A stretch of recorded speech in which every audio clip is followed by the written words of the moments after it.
What's up, guys? My name is Babette. Welcome back to my YouTube channel, or welcome if you've never watched any of my videos. I have like two.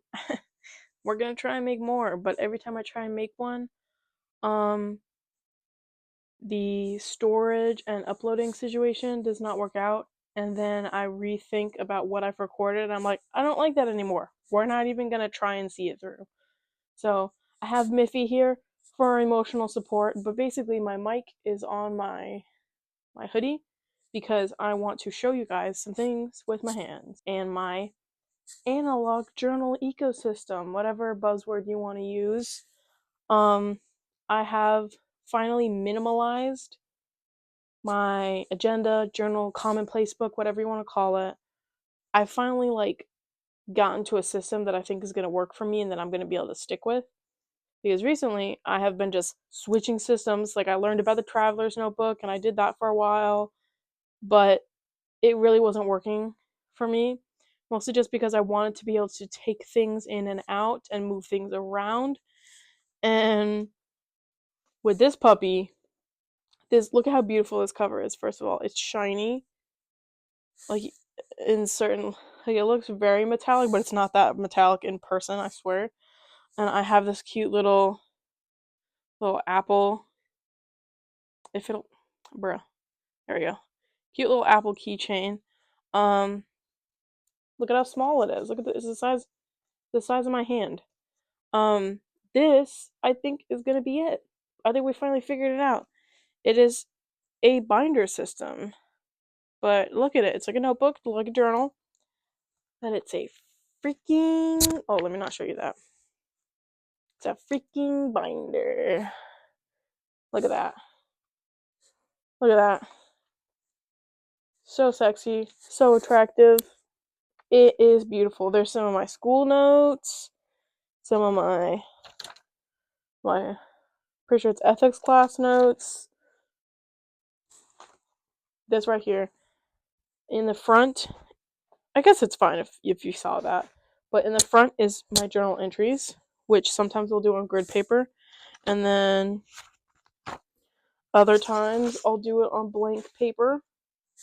Um, so that's in the front, and then I've got this plastic divider that it came with, where I just put little decorations, little photo cards, little stickers, and then monthly planner with a to-do list for the week, and then the week ahead, and then it repeats to-do list week ahead until the month is over, and then the next month's you can I don't know if you can see this because the light is kind of bright, honestly. Like future I'll try and have captions on my videos for the people who are auditorily impaired, because I think that would be nice.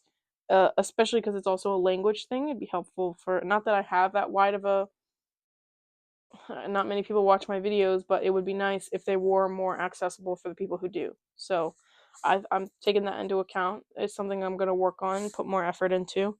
Um, but yeah, this is kind of working for me so far. And by that I mean it's really working for me so far.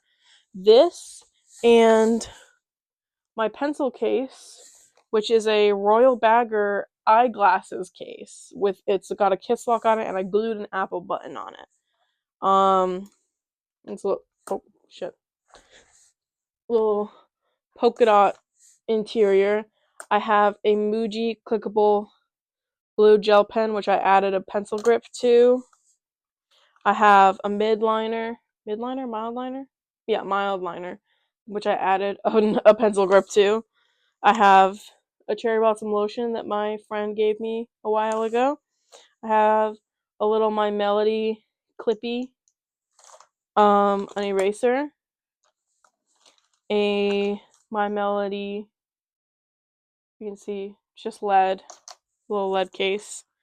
I I have 3 more of the Apple buttons because I only have 3 left, and I don't know where to put them or what to do with them, so I just keep them in my pencil case for now. Um, then I have a lip gloss that I got from Victoria's Secret. One of my friends bought it for me. Isn't it adorable? It's Kiwi Blush It is, I believe it's a it's a Victoria's Secret brand.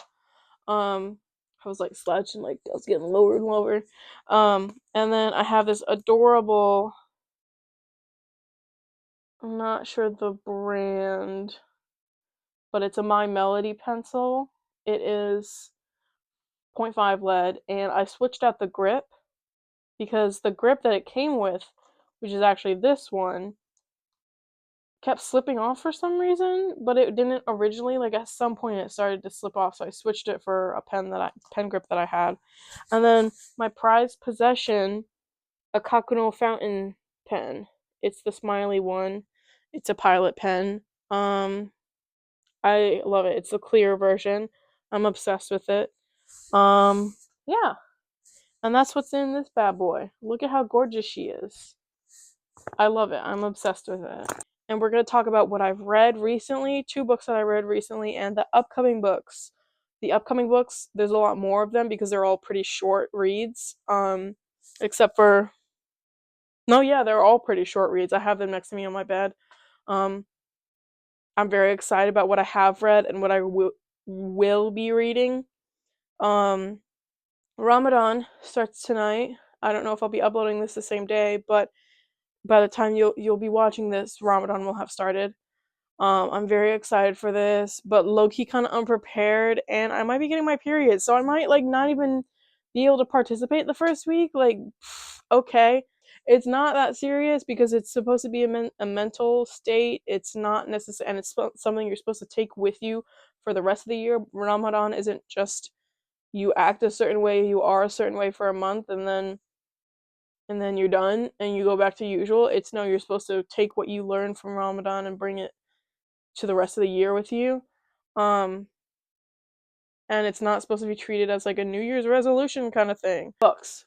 Okay, so what I read recently, the 2 books that I want to chit chat a little, I'm probably just going to talk a little bit about them, is The First Man by Albert Camus, and then a Toni Morrison novel, Jazz. I have finally gotten my hands on Toni Morrison, finally read her. And I get it, y'all. I get it. I completely, like, it wasn't that I didn't get it before, it's just that I didn't have the firsthand experience of reading her work. And now I do, and I'm like, dang, y'all were right. Toni Morrison goes hard, and I'm just now learning that Beloved is that some people are starting to categorize it as a Southern Gothic. I, I gotta read Beloved. I gotta read it now. Especially now I know the context of the story of, like, I don't know if it's the main story, but there's some background that is being talked about the story of a black woman, killing her child so that the child does not have to live a life of slavery. And I'm like, Southern Gothic genre in general through the lens of slavery. Oh my gosh, like, that's gonna be very emotional, very impactful. Like, just reading Jazz in general when it wasn't even in that context was very emotional, very impactful, and very intense. I love Morrison's style of, I watched an of speaking and therefore writing. Maybe not therefore, but for her, both. Um I watched an interview of her, it's a more recent interview. I think it's like 2016, 2011, something like that, 2010s. Oh, there's a fly in my room. 2010s is this interview, and she's at Cornell University, and she's talking with one of her closest friends, and just the language that she uses is so like, she's got this very like academic way of speaking that also feels very down to earth. And that's how her writing comes through to me, is it's very like, it's read the way that people speak, and it's very refreshing to read that, because sometimes you feel like the fruitfulness of sentences can just be very I don't want to say pointless because words mean things, but sometimes do you ever get to a point where you're reading beautifully written work that feels like it kind of said nothing? I feel like that happens sometimes in literature, especially more well written literature, where you're reading a lot of beautiful words that feel very cohesive and feel very beautiful together, that aren't saying a whole lot. And sometimes maybe that's just me being where I am with the works that I'm reading right now, because sometimes I'm reading that kind of thing about scenery, about atmosphere, about the weather, the environment, and I'm like soaking it up and it's beautiful and I'm really enjoying the read. And then other times when we're talking about social situations and like context of like a society or stuff like that, or describing relationships between characters, and they're doing that same thing that they were doing with the other, that this, I'm not talking about the same authors, but I'm just talking about like this phenomenon in general. It'll come off as very like wordy and jargon, and not even jargon, but just kind of like you're just using words to use them, like you're not even, I don't know if I'm even articulating the phenomena that I'm trying to describe well, but that's just something that I have noticed. And like when I think about Toni Morrison's work, Jazz, that I've read, um Jazz is not mentioned in the book once. um it's a feeling, it's a there's an interview that I'm about to watch, where she talks about Jazz specifically. I think it's like a 1996, and I'm so bad with dates and years. um it's an older interview, um but she's talking about Jazz specifically, and the way that she speaks, like I've only watched a couple minutes of this interview and I'm about to watch the rest of it. um it's just so like, mm, like it's got, she's putting something in her words, if that makes sense. You know how some people will say that with a song, they're like, they put something in this.